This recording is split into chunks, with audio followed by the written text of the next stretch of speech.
Compliance is a big concern for financial advisors, and justifiably so. We need to follow specific rules that other people don't necessarily need to, especially when we're marketing. And even though the SEC new marketing rule did shift general education outside of our marketing purview when it comes to compliance, many videos that you produce are still considered marketing because they're designed to solicit. So I want to show you how Sage approaches compliance and makes it so much easier for you to produce these videos that grow your business and build trust at scale without giving your compliance guy any major gray hairs. Sage helps you remain compliant in 3 major ways. The one you will experience first is in your Sage profile. So as you're completing your Sage profile, which is the first thing you will do when you join the platform, you will have your compliance considerations. So if your compliance firm or your compliance team gives you any specific compliance guidelines that we should be aware of, you can just include them here. And then if you have any disclosures or disclaimers that need to be included in your content, you will also include them in your Sage profile.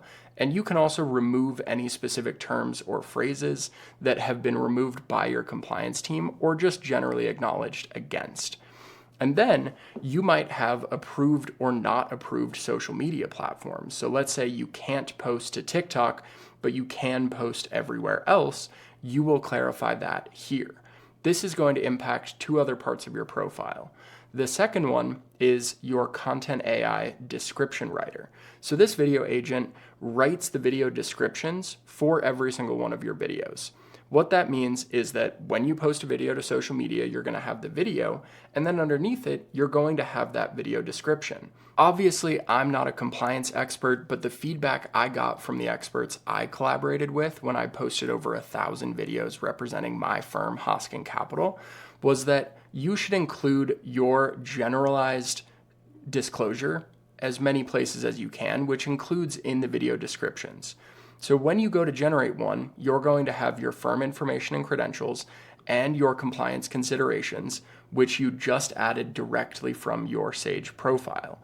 That way, when the AI is generating descriptions for you, it is automatically including those disclosures so that compliance doesn't come back to you later asking where they are. The third place that we make it really easy to implement all of your compliance best practices is directly on the video board. So as you're producing a video, it's going to move through a series of stages, starting from an idea and then inevitably getting scripted.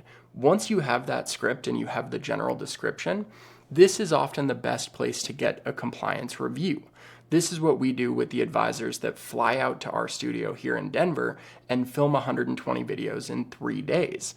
You can imagine how much of a problem it would be if we filmed 120 videos, took them all back to compliance, and then realized we couldn't post any of them.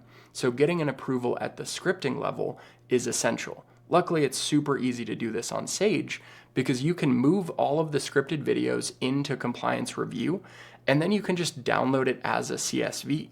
The CSV export that you receive is going to have the title, the description, the video script, the video description if you've already filled it in there, as well as the created date, the platforms you plan to post it to, and the tags.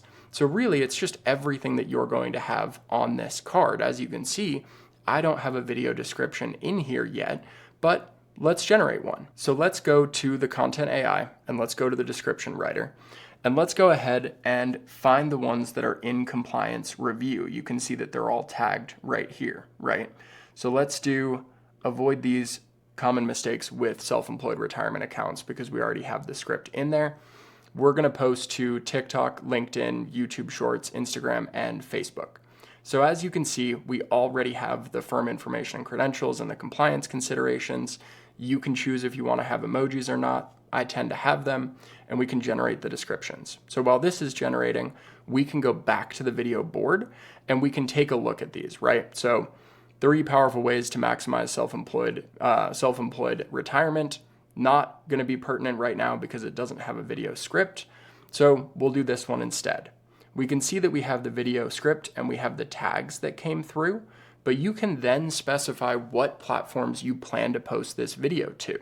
So let's say it's going to go to TikTok, Instagram, YouTube Shorts, Facebook, and LinkedIn. So now we have the video description completed. So we can go back to Content AI, go to our description writer, and pull this up. So now we have a description for Instagram, we have one for TikTok, we have one for LinkedIn. We can go ahead and just add this to the video board. When we come back here, we will now see that under here, we now have the video script and we have the full video description. So when we export, we will then see that we will have the video script, the video description, and all of the platforms that it's going to be posted to.